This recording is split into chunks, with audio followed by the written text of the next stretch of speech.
Who was the first king and how was he chosen? Who was the first king in human history, and more importantly, how did people decide that one person should rule everyone else? Thousands of years ago, there were no modern countries. There were no presidents, parliaments, or modern elections. People lived in small communities, villages, and early settlements. Some farmed. Some raised animals. Others became craftsmen, traders, or hunters. But as communities grew larger, new problems appeared. Who controlled the farmland? How should water be shared? Who would protect the settlement? And if two groups had a serious disagreement, who would make the final decision? These problems created something extremely important. Leadership. At first, a leader did not necessarily mean a king. A community might follow an experienced elder. A strong warrior might become important during conflicts. A religious figure might have great influence. Different communities probably used different systems. But as settlements became larger, some leaders gained more and more authority. And gradually, the idea of kingship began to appear. One of the most important places in this story was ancient Mesopotamia. Between the Tigris and Euphrates rivers, some of the world's earliest cities developed. Farming became organized.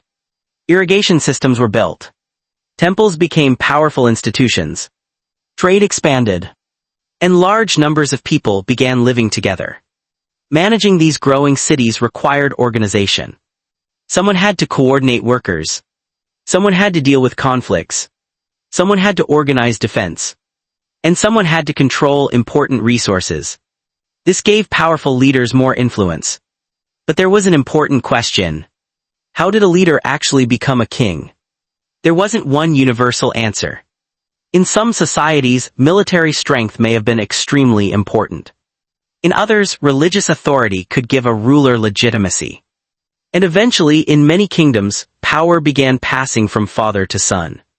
But during the earliest stages, kingship was probably much more complicated. Ancient Mesopotamian records give us the names of some very early rulers. One famous example is Enmebaragesi, a ruler associated with the city of Kish.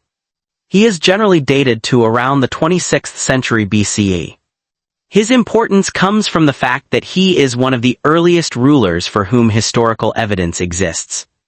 But there's a huge difference between saying one of the earliest known kings and saying the first king. Enmebaragesi was almost certainly not the first person ever to rule a community. Earlier rulers may have existed. Their names simply may not have survived. And this is one of the biggest mysteries of ancient history. The oldest name we know is not necessarily the first person who ever held power. Another famous ancient ruler is Gilgamesh. Later Mesopotamian stories describe Gilgamesh as the king of Uruk. But his story contains both legendary and possibly historical elements. Because of this, historians have to separate mythology from reliable historical evidence. And that makes the question even more fascinating. Instead of simply asking, who was the first king? We should ask, why did humans create kings in the first place? The answer may be connected to the growth of early cities. When a small village becomes a large settlement. When thousands of people begin living together. When food, water, trade, defense, and construction all need to be organized. Someone needs authority to coordinate everything. And an ordinary community leader could gradually become something much more powerful. A ruler. A king. But why would people accept his authority? That's where the story gets even more interesting. So how did a leader actually become a king? The answer was not always as simple as winning a battle. Early societies needed people who could organize the community. A leader could help manage farmland, protect the settlement, organize workers, settle disputes, and coordinate large projects. But as cities became larger, leadership became more powerful. A successful leader could gain influence over soldiers, food supplies, religious institutions, and trade. And when that power became concentrated in one person, something new began to appear. Kingship. In ancient Mesopotamia, rulers were often closely connected with religion. Temples were extremely important. Kings could present themselves as rulers supported by the gods. This gave their authority a religious explanation. A king wasn't simply a powerful man with soldiers. His position could be presented as part of a larger divine order. That made his rule easier to justify. But religion wasn't the only source of power. Success mattered too. If a ruler protected a city, won conflicts, controlled important resources, or helped maintain order, people had reasons to continue supporting him. And the more successful a ruler became, the more power he could accumulate. Eventually, that power could be passed to his children. This created something that would shape history for thousands of years. Dynasties. Instead of choosing a completely new leader each time, power could remain within one family. The king's son already had the name, wealth, connections, and political support needed to claim the throne.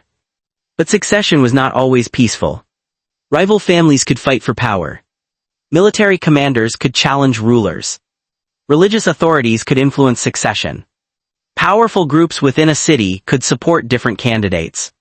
So becoming king could involve military strength, religion, family connections, political alliances, or all of them together. And that's exactly why finding the first king is so difficult. There probably wasn't one single moment when humanity suddenly invented kings. Kingship developed gradually. In one place, an influential leader became more powerful. Somewhere else, a military commander gained control. In another society, religious authority became connected with political power. Over time, these systems created the first kingdoms. So who was the first king? We cannot give one certain name. Enmebaragesi of Kish is one of the earliest historically attested rulers we know about, dating to roughly the 26th century BCE. But he almost certainly wasn't the first person ever to rule other people. Earlier rulers may have lived centuries before him.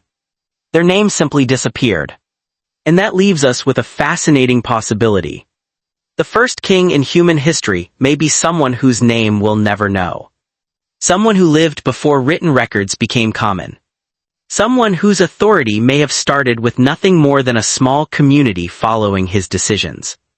And eventually, that simple leadership could have evolved into kingship.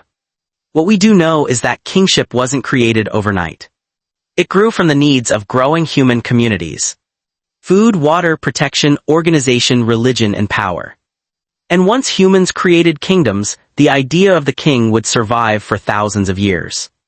From the early cities of Mesopotamia, to ancient Egypt, to powerful empires, and eventually to monarchies around the world. The first king may be lost to history, but the idea of the king changed human civilization forever.